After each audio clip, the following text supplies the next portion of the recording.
Toto, this is Aziel Zap Vlog. At ituturo ko sa inyo at i-inform ko na rin po kayo na this March 20, 2023 iran sila dito sa Commonwealth yung kanyang motorcycle lane, mga katoto. So i-inform ko kayo kung paano yung paggamit ng motorcycle lane. So inaprobahan na ni MMDA at nag-dry run sila nung nakaraang araw. At ito na nga, gagamitin na natin yung motorcycle lane exclusively. Pwede na. So makikita nyo, mga katoto, dalawa makikita nyo sa daan.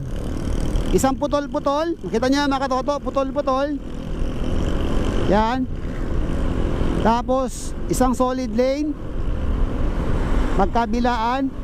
Papaliwanag ko sa inyo, mga katoto. Pag dito, halimbawa nakita nyo yan, solid lane, huwag kayong kakanan o overtake sa kanan o kaliwa.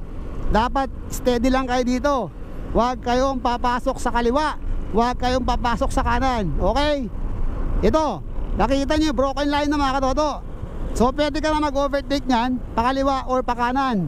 Kung pupunta ka sa kanan, yan, bawal dito. Yan, wag ka dito kasi huhulihin ka dito, mga katoto. Pero pag nakita kayo ng putol-putol na linya, yan, pwede kayong pumasok sa kanan, pwede kayo sa kaliwa. O yan, kita nyo na, mga katoto, solid lane na naman na blue. Huwag kayong dadaan dito, huwag kayong kakanan, huhulihin talaga kayo. O yan, o, kita nyo yan. Broken line, mga katoto, na kulay blue. Pwede kayo dumaan dyan kasi may daanan papunta doon. Kikita nyo? May daanan doon, oh. Ayan, oh. Solid lane, solid line, tapos broken line, tapos ang solid lane. Pwede na kayo pumasok dito papuntang kaliwa. Alright. Tapos ito, pwede kayong kumanan. Tapos ito, solid lane, bawal kayo dito sa broken line o kayo papasok. O, diba? Ang dami. Pag nakita kayo ng enforcer dyan, mga katoto, sure ball yan, titikitan kayo. Alright. O, kita nyan, solid lane yung, mga katoto, oh. Yan, oh, solid lane. So bawal kayo pumasok sa kaliwa, bawal kayo pumasok sa kanan. Alright. Lagi nyo tandaan yan. Pag pumasok kayo dyan at nakita kayo enforcer, sure ball, bayad kayo sa MMDA.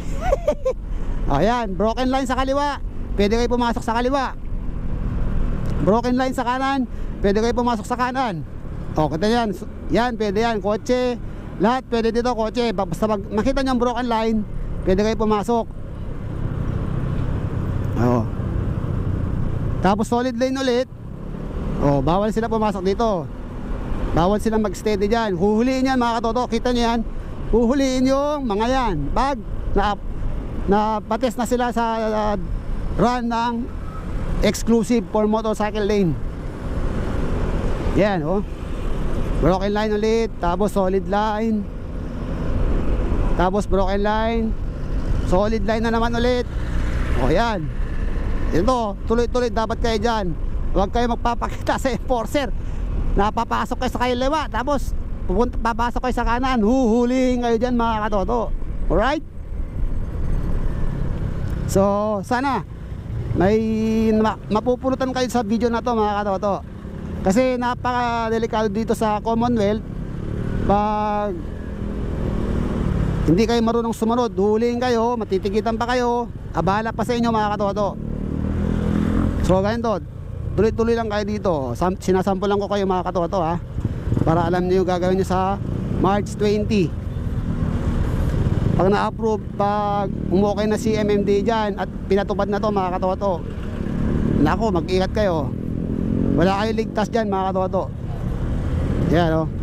Dapat lagi lang kayo sa solid lane, huwag kayo lalagpas dyan. Ayan.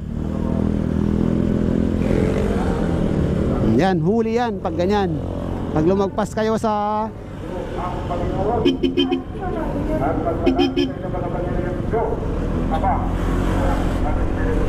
ayan, solid line. O, so nag-stop dito. So ayan, tutuloy pa nila yan kasi March 20 pa yung i-approve yan. Basta mga katoto, mag-ingat kayo. Solid line, broken line, tapos may konting solid line, tapos broken line ulit. Mag-ingat kayo dun ha. Delikado yan. Huli kayo agad ng MMDA at saka enforcer. So that's for all to today's vlog mga katoto. Sana may napulutan kayong aral ngayong hapon na to sa aking vlog.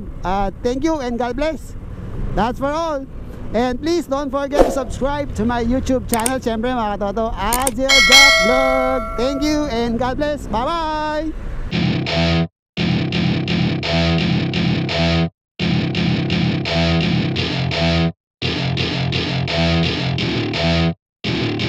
Welcome to my party.